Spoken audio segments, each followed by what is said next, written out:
കുറച്ച് ചക്കക്കുരു കിട്ടി. അപ്പോൾ കുറച്ച് കട്ട്ലേറ്റ് ഉണ്ടാക്കാമെന്ന് വെച്ചു. അതിനായിട്ട് നമുക്ക് കുറച്ച് ചക്കക്കുരു കുക്കറിലേക്ക് ഇട്ട് കൊടുക്കുക.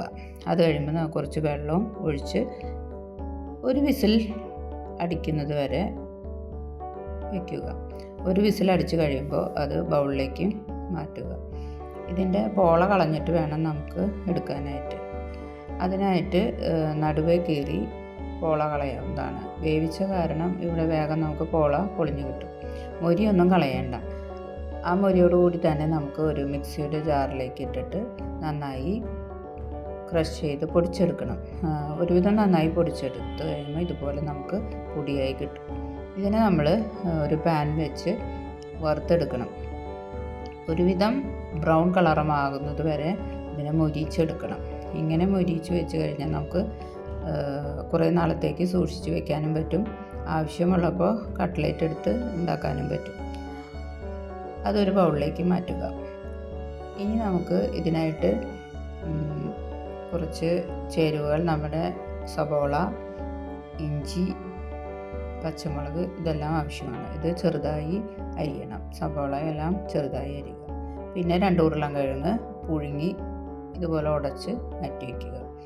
പാൻ വെച്ച് അതിലേക്ക് കുറച്ച് വെളിച്ചെണ്ണ ഒഴിച്ച് സബോള അതിലേക്കിട്ട് നന്നായി വഴറ്റണം. അത് ബ്രൗൺ നിറമാകുന്നത് വരെ വഴറ്റി കൊടുക്കണം.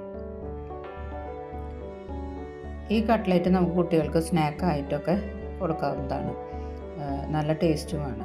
അതിലേക്ക് ഇഞ്ചി, വേപ്പിൻ്റെ ഇല, പച്ചമുളക് ഇതെല്ലാം ഇട്ട് നന്നായി വഴറ്റണം. ഇതും ബ്രൗൺ നിറമാകുന്നത് വരെ തന്നെ വഴറ്റി കൊടുക്കണം. അത് കഴിയുമ്പോൾ അതിലേക്ക് കുറച്ച് ഗരം മസാല, കുറച്ച് മുളക് പൊടി ഇതെല്ലാം ചേർത്ത് ഒന്നും കൂടി മൊരിക്കുക. ഇത് മൊരിഞ്ഞ് കഴിഞ്ഞ് ഒരു ബ്രൗൺ കളറാകുന്നത് വരെ ആയി കഴിയുമ്പോൾ അതിലേക്ക് കുറച്ച് ഉപ്പിട്ട് കൊടുക്കുക. ഇനി നമ്മുടെ മൊരിച്ച് വെച്ച ചക്കക്കുരു പൊടിയും ഇതിലേക്ക് ഇട്ട് കൊടുക്കണം.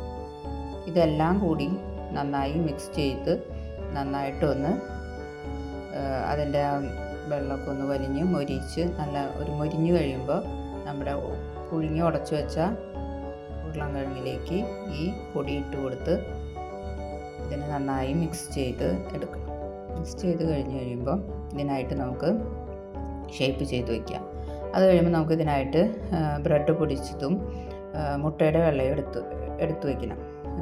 പിന്നെ നമുക്ക് പാൻ വെച്ച് എണ്ണ ചൂടാക്കി ഈ ഷേപ്പ് ചെയ്ത കട്ട്ലേറ്റ് മുട്ടയിൽ മുക്കി ഈ ബ്രെഡ് ക്രംസ് നന്നായി പൊതിഞ്ഞ് ഈ എണ്ണയിലേക്ക് ഇട്ട് കൊടുക്കുക. 2 വശവും നന്നായി മൊരിഞ്ഞ് കഴിയുമ്പോൾ നമ്മുടെ കട്ട്ലേറ്റ് റെഡിയായി. ഇനി നമുക്ക് അടുത്ത ദിവസം കാണാം.